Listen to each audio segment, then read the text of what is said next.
record. Okay. All right. I think we're ready. Let's do this. Very excited.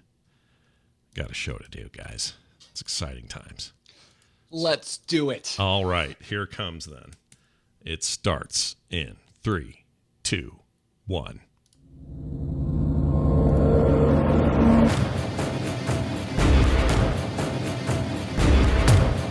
This is the World of Warcraft podcast, so you don't have to. You're listening to The Instance.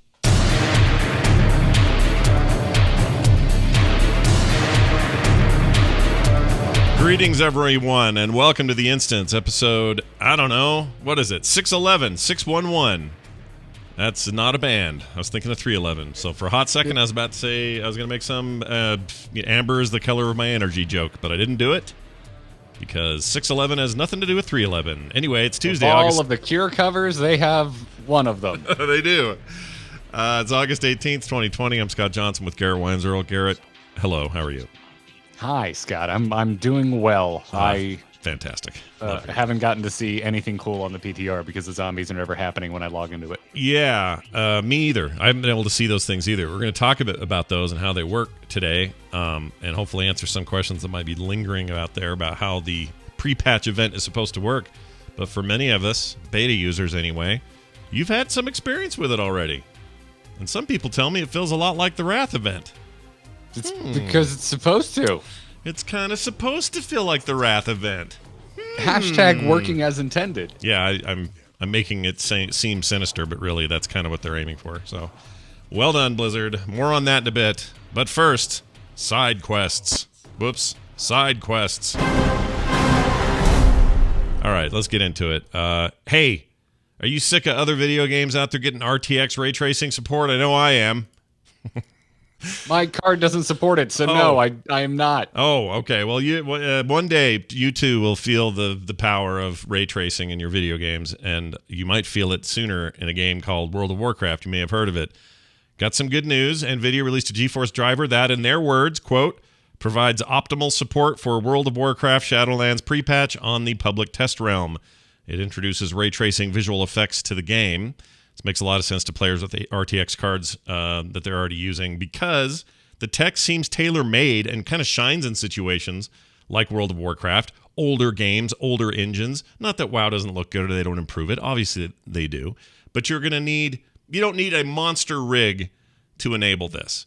Think back when people were playing the RTX demo thing or whatever. I think maybe it was $10. Maybe it was free. It may have come with your card. But that version of Quake 2 that happened right around the time the RTX-enabled GeForce cards came out, and that looked amazing, even though it was like a 20-year-old game. One would expect that WoW will definitely benefit from this. It seems like the perfect fit to me. The Ray Trace Shadows option are currently disabled in the PTR, however, and the beta builds of the client, so you're not going to see it yet, but they might get enabled after this week's build or this week's update, and we'll know soon. By the way, they named some other stuff in there. Microsoft's Flight Simulator, Tony Hawk's Pro Skater 1 and 2, Total War Saga Troy, and then I mentioned the World of Warcraft Shadowlands beta. So not the only game to get it, but the one I'm most excited about. Garrett, for a minute, just imagine the vast, endless vistas of World of Warcraft now bathed in mathematically correct physics light. What do you think of that? I hope it blends. I hope it's not too realistic in a highly stylized game. Yeah, I mean, what I kind of hope, or not what I hope, what I expect to see is kind of that diorama effect that it seems to have in other games, where there's a painterly, modelly quality to WoW anyway, and yes, the lighting systems in it are fine for what they are, and they've improved over time as well. I remember when everyone's shadow was just a little gray dot under their feet. That was a long time ago. Yeah, and that blended really well when the real-time shadows were added. It was like, oh, this just fits. Yeah, and it works. Just looks and right. It doesn't look out of place. If I'm Blizzard, I'm aiming for that same level of fidelity, and they're not going to want to have this look bad. So my guess is it'll kind of have a tilt shift kind of quality to it, sort of like you're looking at a model of things, which I really dig that kind of stylized look, especially with the current graphic treatment that WoW has. So personally, I'm ready. I got this card in there. I got a 2080. It's just sitting there waiting for a reason to trace some rays. Why not WoW? Why not WoW? I say. Anyway, that's coming soon. Watch for it, possibly in this week's build. Looking forward to it. Once I have a card that can do a damn thing about it. Blizzard put up a shiny new post called Shadowlands Preview : Adventures. Ooh. Not : Adventures, but punctuation : Adventures. It's an in-depth look at how you will send your allies into the Shadowlands to take on new and unique Covenant challenges. We know a lot of this already, but there are some more details in here, and here are some. If you need a refresher, you get to choose your Covenant and start utilizing the dedicated table from inside your Sanctum, and this is where things start to get interesting. You'll see available adventures via the interface and the associated rewards for completion. You'll also see the cost of the mission, the current state of your units, and how hard the matchup might be. You'll create a strategic mix from your adventurers, soulbinds, and troops to create a 5-unit party for each fight. And if this is all sounding a little bit like WoW's take on an auto battler, that's because it basically is. So make sure you go and check out the WoW blog for all of the details in the new preview. Yeah, looking at some of the preview images here, I mean, it's basically put your dudes where you want to put them strategically. Here's your enemies up top. Hit go, and they fight it out, little icon style. I haven't actually seen this in movement, like action, so I don't actually know what the actual movement of this looks like, but it looks like a little, auto battler, little strategy game there. That's what they they're doing. Kind of bump each other. You're watching icons bump each other. I don't think it's anything to write home about. Yeah. Like, this is the kind of thing that I look at and go, boy, I can't wait for a add-on to skip all of this. Oh, man, you don't want to sit there and watch these guys bump each other? Come on now. Not really. No. Yeah, I mean, I haven't taken a dive too deep. Supposedly positioning does matter, which is interesting because, well, I guess it does in Battlegrounds as well, but not in the same way that it does in other like auto battlers that came pre Hearthstone Battlegrounds, things like auto chess, things like teamfight tactics. You have like forward and rear lines, which introduce a lot more nuance to positioning than something like Battlegrounds. But sure. Well, let me ask you. Actually, this is a great question. I'm glad we went here because I want to ask this. I've never asked you this. As someone who is pretty adept at playing Battlegrounds and Hearthstone, you know what you're doing over there.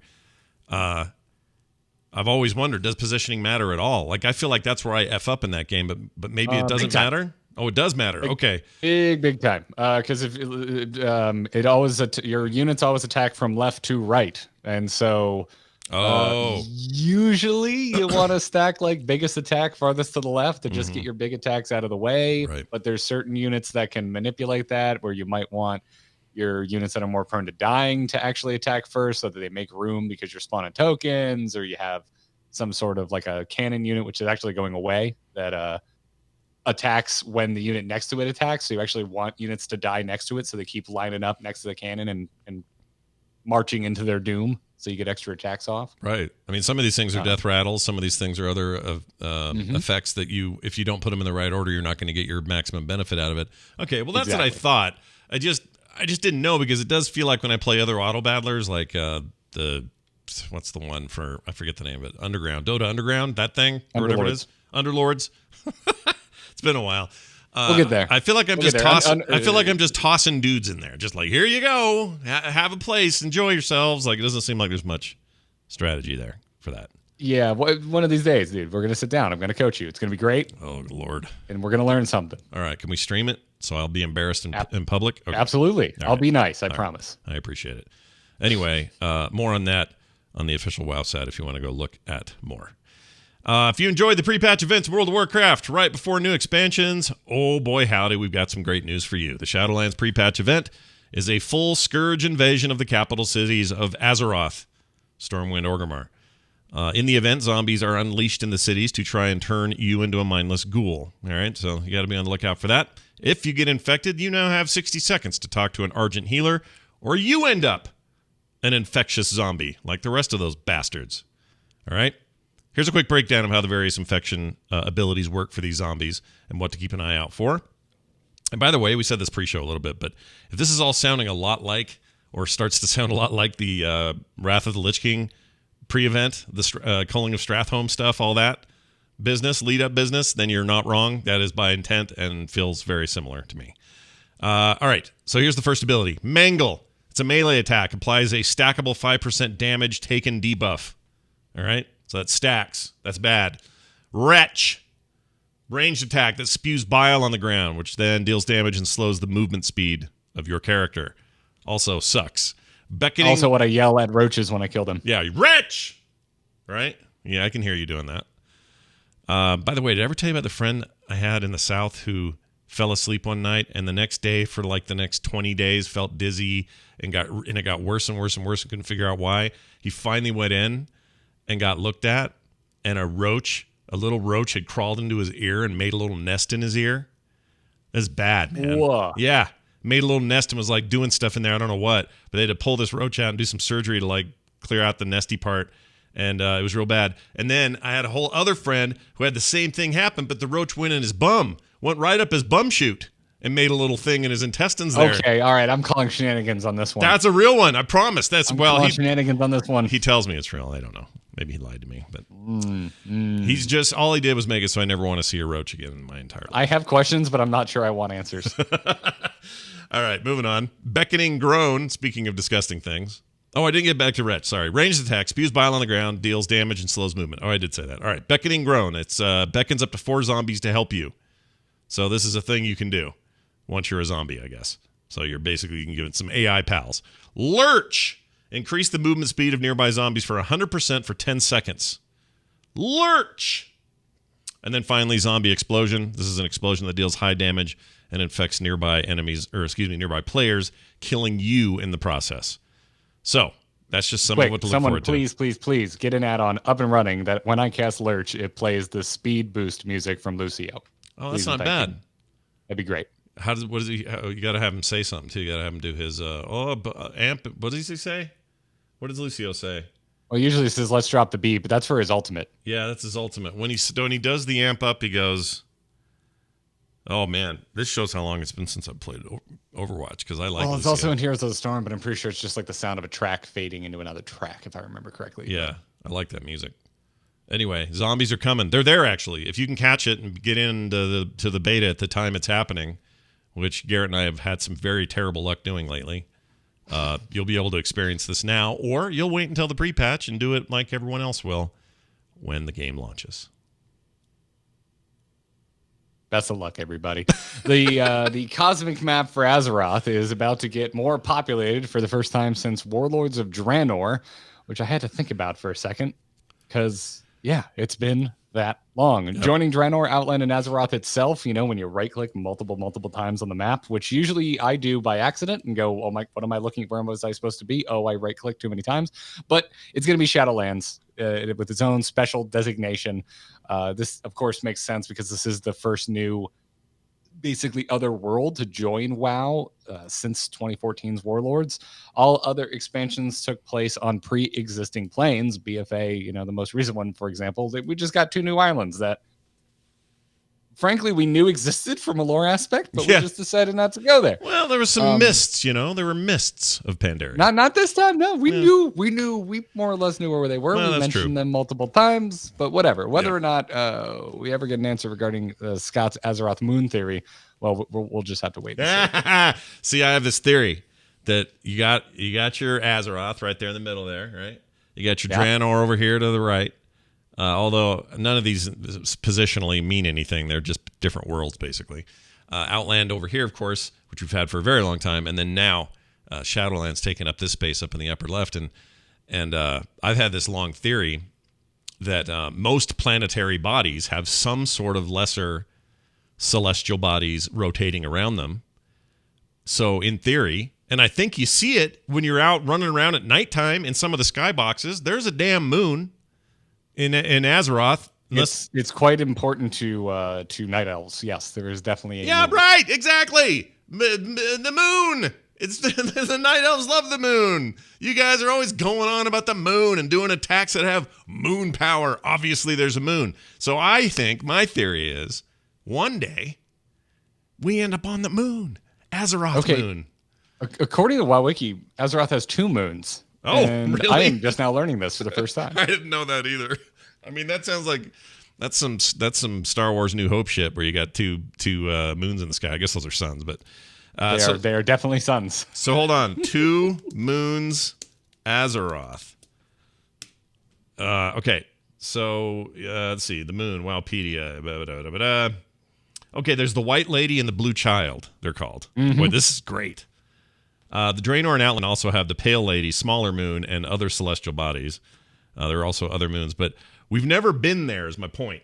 So now we got 2 moons to go to, and I'm annoyed that in 15 years I've never heard that there were 2 moons, nor did I know they had names. How By embarrassing. the light of a loon. Oh, yeah, right there. See, that's in the name. Well, not really. It's just like her way of saying the moon, right? Isn't Elune the moon? It's what the Night Elves refer to as I believe, the goddess of the moon. Don't quote me on that. Because she never says, by the light of the White Lady, right? Because that's what you get when you go to Costco. Anyway, moving on. All right. Hey. I got some quick Overwatch news for everybody. The top always directs me to the Miracle Whip, that White Lady. She's so helpful. every time. Some quick Overwatch news. The top seeds are set for the $4 million Overwatch League playoffs. There's only 1 week left in the Overwatch League regular season. If you're keeping up on things, and probably already know that, but all the top 4 seeds in North America are locked in as of now. Should note that the Shanghai Dragons obtained first place finish for the entire league. So looking like the promising maybe beat everybody's right now. Everyone's money's on Shanghai. But anyway, Philadelphia Fusion are a lock for first in the NA lineup. San Francisco Shock in second. Paris Eternal sits at third. And the Florida Mayhem bringing up the rear with fourth. How do you feel about your Mayhem being in the top 4? I would say it's on brand for Florida football, but we did just get Tom Brady, which I'm not excited about, so who the hell knows? Yeah, he's going to be... Well, whatever. He'll throw a lot of balls. You'll be fine. Growing up, all our teams were bad, but like now, like the Lightning have been good for a while. The Rays have been good, like decent for a while until the damn coach left for the Cubs to get them a pennant. You guys were good in the 80s. The Dolphins were good. You had Dan Marino and all that. They were cool. Never won a Super Bowl, though. No, but they got there a lot. And Dan Marino is like MVP a couple of years or maybe 1 year. I don't remember. Sorry, Dan. This is a long time ago. I'm sure he's doing just fine. Anyway, according to a breakdown at Forbes yesterday, Forbes.com put this up, said locking in one of the top 4 spots means those teams have earned themselves bites in the North American bracket and made things a little easier on themselves as they pursue a spot for the Final 4 in the Grand Finals weekend. Fusion, Shock, and Eternal will get a choice of opponents in the playoffs, the Mayhem taking on the remaining side in the double elimination tournament. So, for WoW players, you may be going, I didn't even know this was still going, but it is. And look, esports is sports, man. Follow it up, check it out, and enjoy. For humans named Garrett, this is all news. That's all true. All right. Now this. Oops, not that. Where is it? I lost it. I had a thing to play for this. Hold on a second. I can't find it, so I'll just say this. Hello, China. All right, we'll use that. It's our main quest today. I couldn't find I have a file for this. I have a brand new one and everything, and it didn't get in there. All right. If you're happy about the direction of legendaries in Shadowlands, then you might like to hear how often you can craft them. Okay? So it turns out the answer is multiple item levels, rather. So here's a quick recap of what you need to do to craft your legendaries. To start with, you're going to need the following stuff. Make a list, get your pens out, get your paper out. We'll wait. Here you go. A special base item obtained by blacksmithing, leatherworking, tailoring, or jewel crafting. And by the way, this whole thing seems like a way to rejuvenate basic crafting professions in the game.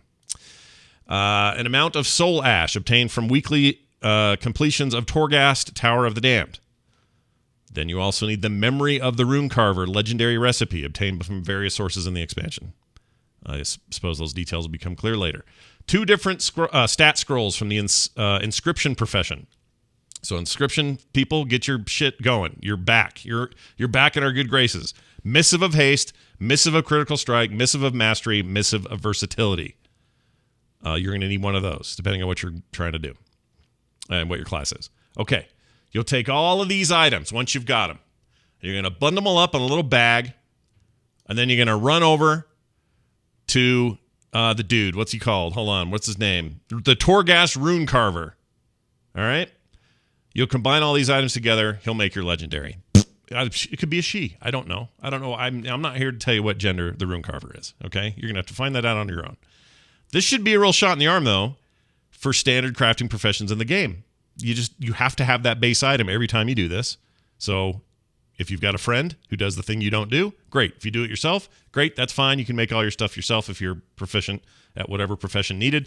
But that's what you got to do. That or get it on the auction house or your other traditional ways. But we should see a regrowth, I think, of how important basic professions are in the game from this, or at least in theory.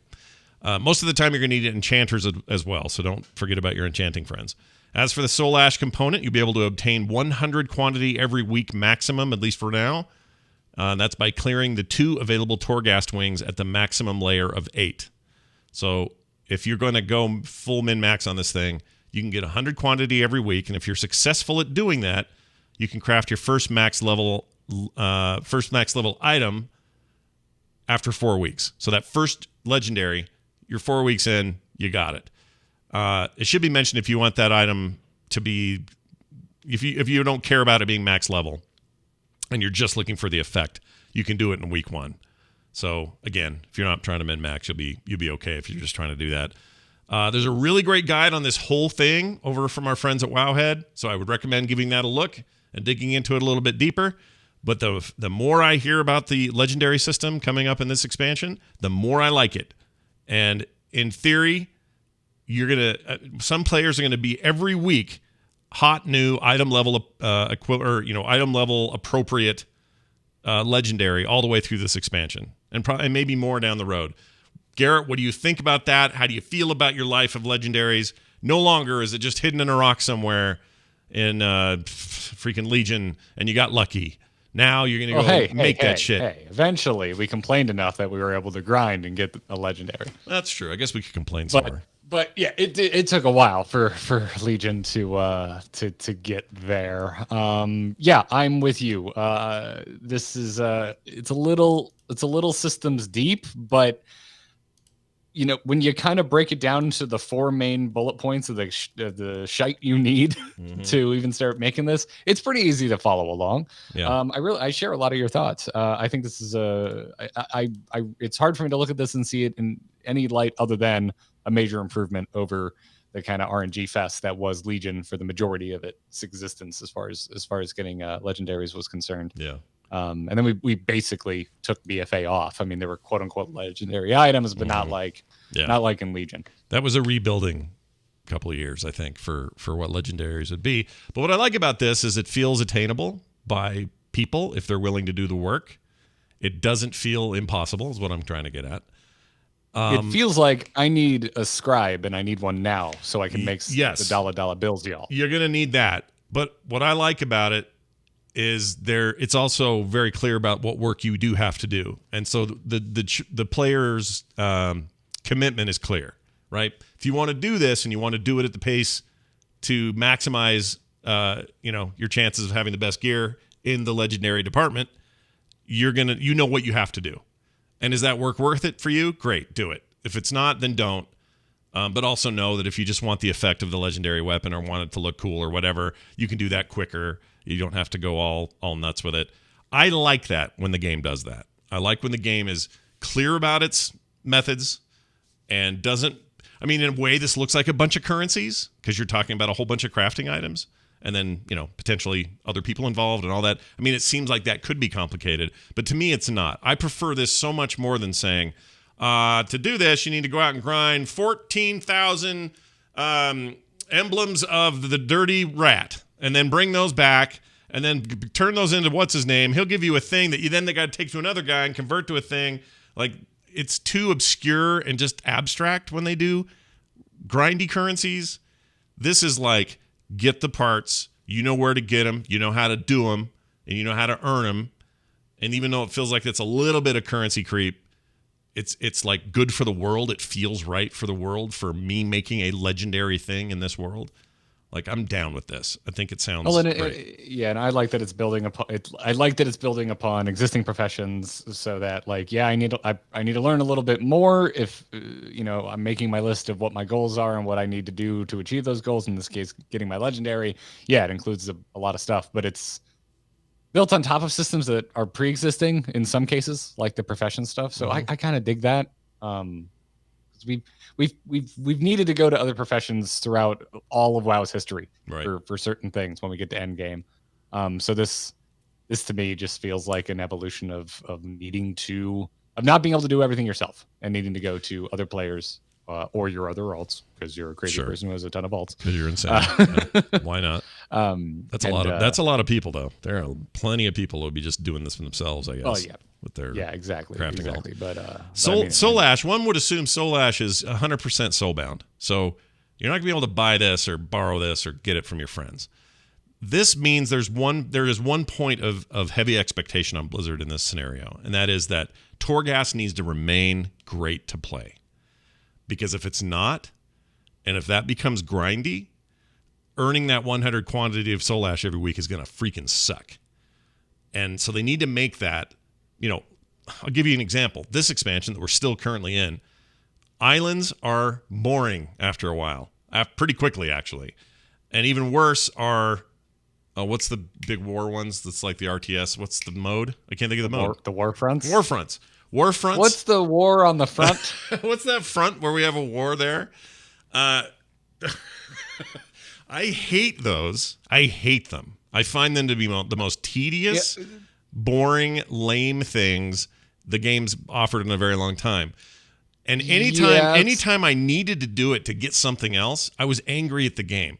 I guess what I'm saying is, as long as Torghast never enters that territory and is always replayable and always fun, that's a big challenge, then I think this will be fine. And they can adjust as time goes on, and maybe you get more because you go in there this week, it's double and you get 200, or there's things they can do.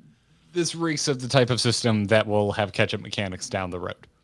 Yeah, it does, doesn't it? A little bit. Which is not a bad thing. That's just how that's WoW's development cycle. Like, catch-up mechanics will come. Yeah. No, if not now, then when? If not who, then us. Yeah, I don't look at them as necessarily a bad thing. So you're okay with a catch-up here and there. You're all right with it. Yeah. How do you feel about it as a condiment? How do you feel about ketchup on your fries and your burgers and hot dogs and things like that? How does that sound to you? I hate ketchup. I absolutely hate it. It's the devil's condiment. So ketchup mechanics in a restaurant setting, no good. Catch-up mechanics. Let's see how long I'm going to take this thing. Okay, you sounded like you were going to defend Warfronts for a second. I would love to hear. No, definitely not. Okay. No, 100%. I was just going to say, you shouldn't have those concerns because this is in Torghast, and last I checked, you thought Torghast was fun. Yeah, I did and do. So there you go. But I'm not in there every day. There's no way. Yeah. There's no way it's going to be as repetitive as Warfronts. It's just straight up impossible. The Torghast, when it hit the alpha, the very first day it was available, was more interesting and more replayable than Islands ever. Yeah. Or Warfronts for that matter. Yeah. So, the beta version of Torghast is better than any of that stuff combined. Right, exactly. So I wouldn't be concerned that you're going to get burnout of getting your Soul Ash every week. If anything, my concern leans more towards I'm not very good at making money in this game because playing the auction house isn't my favorite thing to do. I hate it. So I might just go broke needing to buy stuff off of different professions to continue my legendaries. But it is what it is. I'm the type of player, I really like making lists. I like having very delineated goals that I'm going out and getting. Yeah. It's why I look back on things like expansions like Wrath of the Lich King so fondly, because it was very straightforward as to how I geared my tunes. Mm-hmm. And this is certainly a little convoluted, but again, if you break these down into each individual section of each piece that you need to collect, this is something I can definitely break down into. Here's my goals for the week. Here's my goals for the month. Yeah. Here's my goals for my next piece. And the UI stuff looks like it will help that along. It's not just simply keeping track of it in your bags and hoping for the best. They've, there's some UI elements that are going to help as well that they've published. I've not seen in game, but look like they'll work nicely. We got a note in the chat room from Zemo6 who says, "Sounds like making a crafting guild might be in order." That's interesting. I mean, we kind of have that now in AIE. Our mega guild on Earthen Ring has craft fairs and does just the runs the gamut of what do you do with crafting in this game. And so probably we're going to be all right, and we'll have all sorts of resources for players from the get-go. But I wonder how a player who's just, rolling in the game with a couple of friends, aren't maybe active in a big guild or something, how they're going to fare, because you're going to pay a lot early on, my guess is, from anything that comes out of the auction house, because that's always how prices go when they first start to hit. It's all relative. Yeah. None of this is new. That's the thing. Is that what I'm describing, this conundrum, it applies to almost everything the game ever does, where you got to earn a thing or buy a thing. Right. It's just you're the right. natural economy of the game. Yeah. Like, it definitely, the price of items starts high always, and eventually slowly tapers off as items become more available. Yep. Anyway, it's looking good. So read up more about it. There's a whole bunch of stuff up on the official WoW site that broke it down, which is what I was reading through today, and I really, really like the sound of it. I can't believe I care about a crafting aspect of the game all these years into it, because up till now, maybe even famously on the show, I hate professions. I hate them in the game. In particular, there's some kind of crafting mechanics I enjoy in other kinds of games. For some reason, I don't mind it in like Skyrim, even though you could argue it's more convoluted in some ways. Especially, it's gotten so much more approachable in World of Warcraft. It's a lot more than it used to be. A lot more. Worse. But I just hate standing there and wringing my character's just wringing his hands as if he's doing something. There's just something kind of weirdly fake about it, and it just never drove me. You need something very expensive that you're dying for, Scott. Once there's finally something in the game, casting shade in 3, 2, 1 that someone doesn't randomly gift you and you actually want to save up for yourself. You're gonna learn to love to craft. No, that's a good point. That's a good point, because a lot of we are spoiled in our guild. Anytime anybody needs anything, somebody just has it. So I'll get into the game and I'll go, shoot, I forgot to gem my whatever. Oh, hold on a second. We're gonna go to our graves without getting our long boys, okay? Yeah. But it say whatever the next long boy is, and you're like dying for it. Yeah. I think that'll be the moment where it breaks through for you. Or I don't know. Did you ever get obsessed with engineering? I can't remember. For a hot minute, I liked it, and then I didn't like it. That's a gateway. That's a gateway drug for loving professions, because engineering is just super. Well, it's because you can make cool shit and use it and have mounts, and you can make your own mounts, man. Yeah. Yeah, I built my own helicopter in BC. At that point, I was like, oh, I finally get professions. I don't think there's ever been a better profession in the game in terms of fun factor. The rest of them are just combine this to make this and level it up and make better ones of those. Like it's been slowly getting better over time. Like to me, I really get excited when I can build mounts. Like I remember when tailoring got the magic carpet in Wrath of the Lich King, and it was like, oh, that's super cool. I forgot about that carpet. Is that still? You can still do that, right? I assume. I'm pretty damn sure. I mean, I have it. Is it still the old ass polygon looking crappy texture thing from? I mean, Wrath was the first expansion where we had a really big uptick in texture quality. So I feel like the rugs still look all right. It's probably okay. Some of that vanilla stuff. Oof. Yeah. Oof. You got a flying carpet, or as I like to call them, the gliding rug. That's my the gliding rug. That's my Costco brand flying carpet. It's fancy. Anyway, more on that later. Now this. Time for us to play a little rapid fire questions, named after the stupid ability hunters have, called rapid fire, which is getting tweaked a little bit, and I don't like the direction it's going. But anyway, that's not what we're talking about here. We're going to read each other a series of rapid fire questions. These questions came from you, the listeners. Neither of us have seen each other's questions. They're going to be about 6 each. And we have to answer them in the fastest way possible. We can't think too hard about them. We just have to answer. Send it. Yeah, send it. In fact, you took a bunch of yours via Twitter today, just like Twitter replies. Yes. Feel free to send him. You can send him Twitter replies all month. Just whenever you're feeling the need to ask a dumb question, just send it to him. Okay? Yeah. Flood it. No, flood it. Make it so that your Twitter experience is so spammy. So you can reply to it, and I have all of the replies under one area.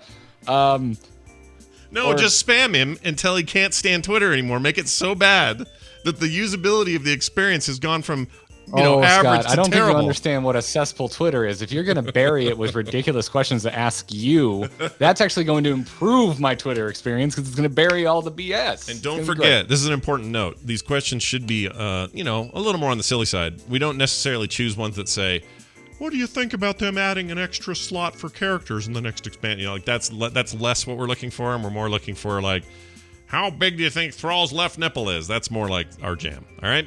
So yeah. If you could do me a favor, folks, if you want to send in a question for Scott, please use the hashtag #RapidFireScott. I will make a column for it in TweetDeck. Oh, that would work. And it'll make it really easy for me to collect questions. That's great. For future rapid fire. I cheat and use an actual I have a form for it. So if you want to send mine, you can just go to theinstance.net/questions. Thanks, Scott. Thanks. You betcha. I could set you one up. That'd be no big deal. That'd be Go easy. for it. Yeah, we could totally do that. All right. We'll Do let it. you guys know, but we're going to start with me this week and ask my questions of Garrett. This one comes from Korath of Dalaran. Favorite Star Trek captain? Kirk is the only one I know the name of. Incorrect. It's Picard. All right, next question.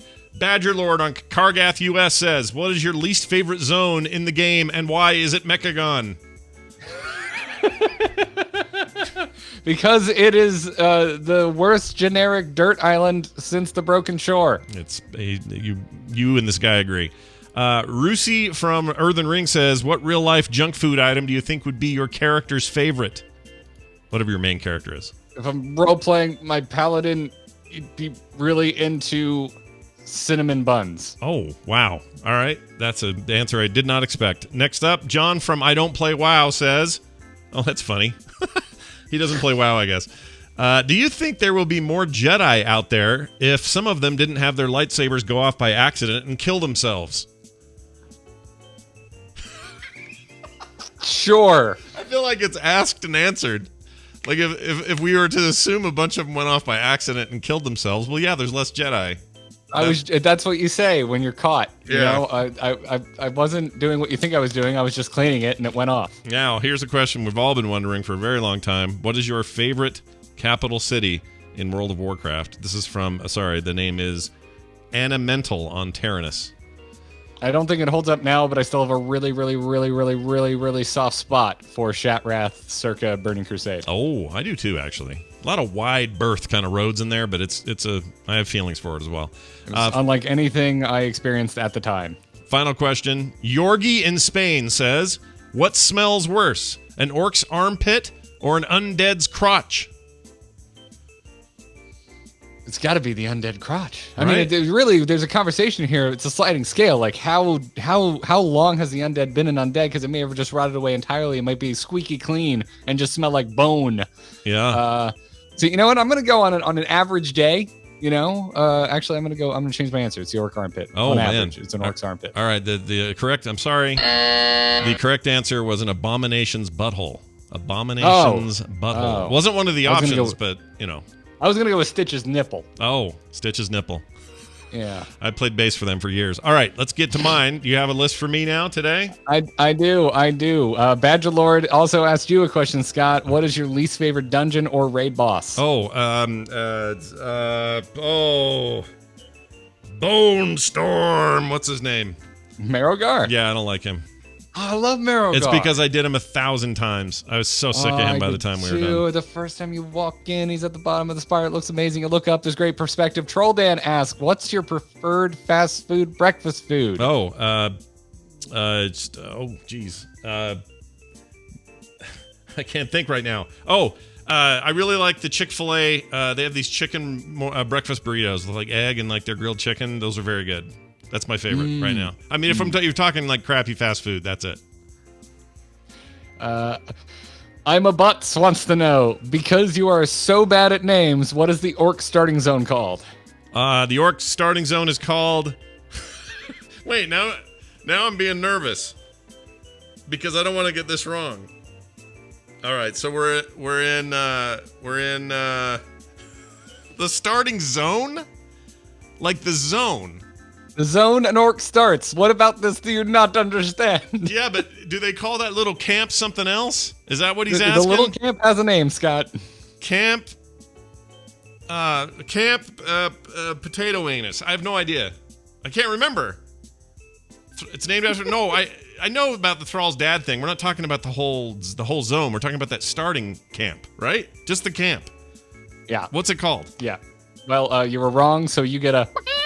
It was a Valley of Trials. Oh, shit! And it is... bonus points if you can tell me what the zone is called. No, the zone is obvious. It's a Duratan. Duratan's. Duratar. I mean Duratar. Duratan's his dad. Duratar. Nope. All the wrong. All the wrongs. Navir Gaming asks, if they finally allowed trucks in World of Warcraft, which faction would be Ford? Which faction would be Chevy? Oh my gosh, dude. Also some shade on Ram right now. Yeah, this seems obvious to me. So doesn't mean per race. We're talking faction, the two factions, right? Oh, what? Yeah, Alliance and Horde. Which one's Ford? Which one's Chevy? Okay, then I'd say Ford for Horde, not just because it rhymes, and Chevy for Alliance. I don't know why, that just seems right to me. And I have no basis for it other than it just sounds right. Don't know why. I just see an orc driving a Ford F-150, dually, and I can see the Alliance driving around in a Chevy truck, and they're both fine. They get the job done. They both tow the shit and do the thing. I don't know why. It's weird. It works. All right. You would need a 350 to like fit a Tauren in it anyway, Yeah. and I don't think Chevy makes a big enough truck. That's a good point. Lieutenant Codename asks, where in Azeroth would you like to be quarantined during COVID-19, and who would you prefer as your quarantine buddy? Okay, pre-Cataclysm 1,000 Needles and quarantine buddy We all saw this coming. Bane Bloodhoof. Yeah, he's a nice guy.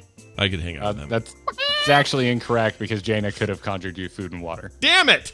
I didn't think about that. Plus, she's a sexy lady. We might be able to have some relations, me and her.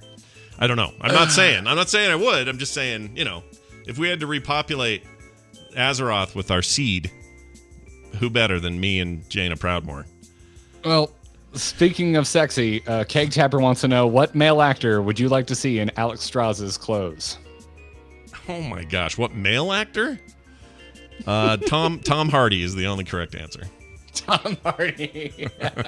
You can kind of see it, right? You can kind of picture it. I can't. I get it definitely says way more about you than I think it does about me. There's a bonus question because I miscounted and I don't know who asked it. Does Dragonheart hold up? Does Dragonheart the movie hold up? No, it's very bad. I saw this for Film Sack like 3-4 months ago, and it's a very bad film. So no, Dragonheart does not hold up. It's a fun watch because it's goofy and stupid, but Dennis Quaid is ridiculous. It's Sean Connery's phoning it in. The CGI does not look good. It is horrendous. It's bad. Now I've been told that there's like a 5th sequel or something that's on Netflix that was just recently made in like the last year or two, and I've been told that one's all right. Like, it's actually kind of okay, looks okay. It's a return to some of the ideas of the first one. If you want to watch dragons and it to look good, just go watch Reign of Fire. Reign of Fire is awesome. I love Reign of Fire. My favorite. Well, congratulations. Oh, Scott. how did I do? How did I get? What was my score? We weren't keeping score, but I'm going to give you a Ben Brode. Everybody die. Excellent. All right. Perfectly well done. Nice job, everybody. Now, a quick email. Mr. Johnson, I have 2 questions. These emails come to us at theinstance@gmail.com. That's theinstance@gmail.com. This comes from Lethies or Lethies. I don't know how he says. He's written it a bunch, and I never know how to say it. Lethys, whatever that is. I'm going to go with Lethis. Lethis? Okay. That's probably right, and now I feel dumb. Here we go. Hi, guys. Love the show. Keep up the good work. My question for you is this. I have on my account 2 level boosts, one for 120 and one for 110. Should I use those now before the level squish? I feel kind of forced that I have to use it in fear that I might lose the level boosts, or that the equivalent boost that I might receive may be inferior. Thanks so much, Lethis. Well, I don't know that Blizzard's ever addressed this directly, and maybe they have or haven't, but this is what my heart tells me, and always go with your heart. My heart tells me, and my gut tells me, that you'll be able to use them as you would normally for whatever levels they would have taken you to, but they'll be squished themselves. So in the 120 case, this will be a level or a boost to level 40, and the 110 will be a level boost to level 30. 120 should be to 50 because that's the... Well, wait. That's the conversion. Is that the current one? That's Right, the current, but in the new game with the new squish, the new boost will yeah. 50. So this one's not going to go. This one's not going to bump up. It's going to stay where it is, which means 10 levels back, right? No, because 120 is to max now. Oh, right. If Lethis has a 120, it means they're sitting on the Shadowlands pre-purchase boost. Wait, so he doesn't.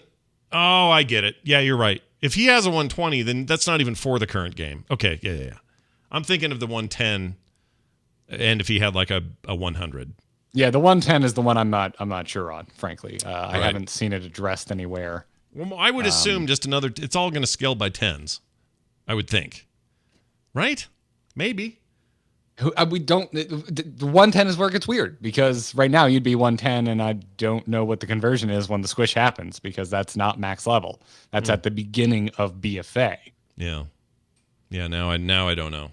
Now I have doubts about all of it. But yeah, I mean, I would say just freaking use them. I would assume that they had thought ahead on this and would figure it out and do the math for you, but just. Well, there's also no value in hanging on to them. Just spend them. They're like they don't get more value later on. They don't. I mean, I can understand wanting to just like wait and see how classes play out in the new expansion over a longer term and see how you like it and see what you want to boost. But well, he shouldn't worry about the 120 then, because that's a boost that will be there and ready for him to roll from whatever 10 levels. From 50 to 60. That's just we know that.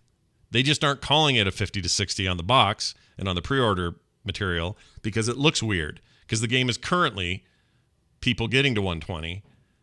And if you suddenly say, oh, look, it's a boost from, to level 50, it's going to just confuse people. We talked about this a couple of weeks ago. It's a weird marketing glitch in all of this. And so that 120 is going to be a 50.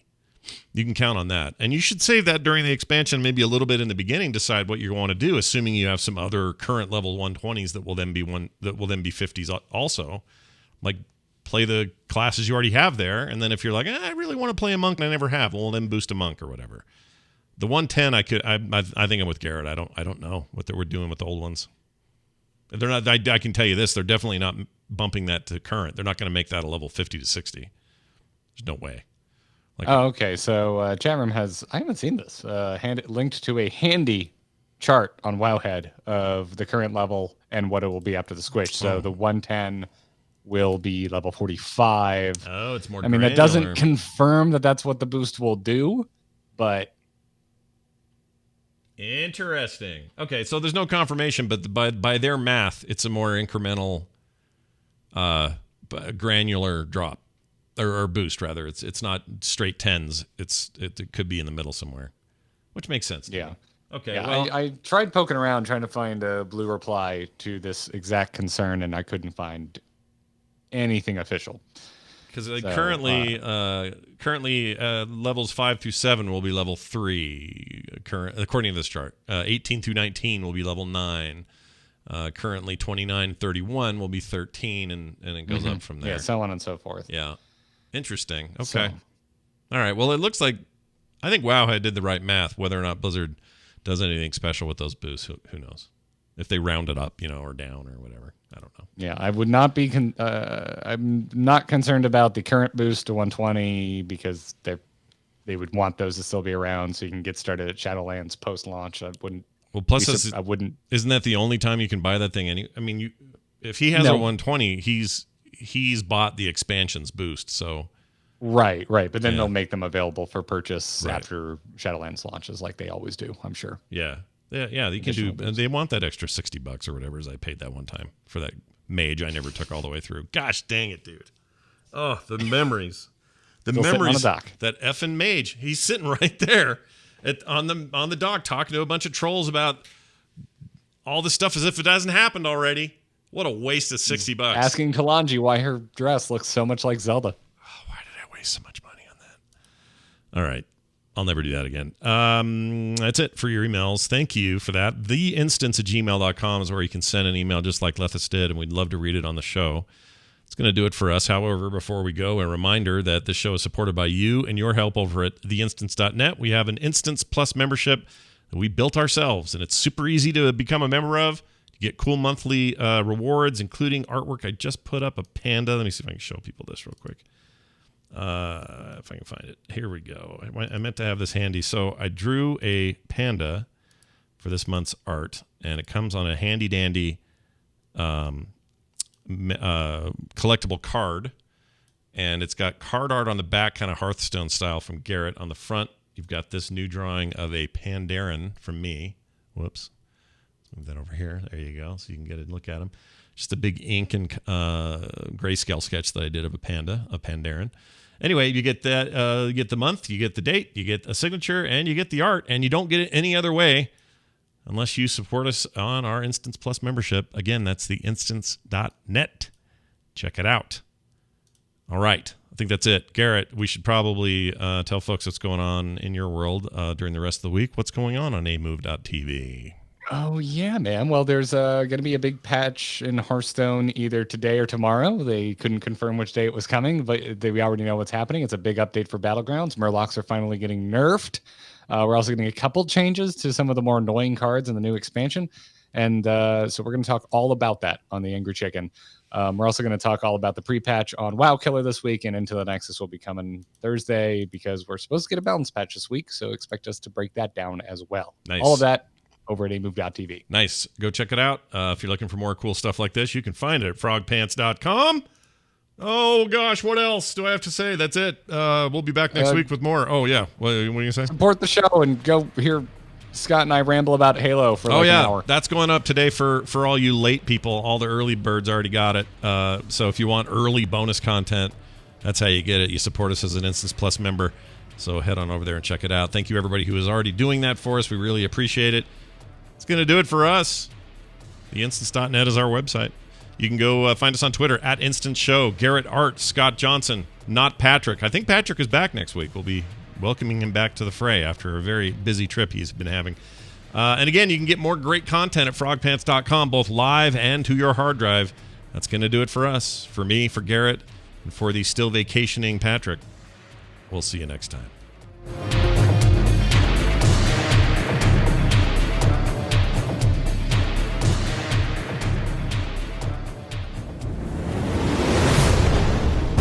This show is part of the Frog Pants Network.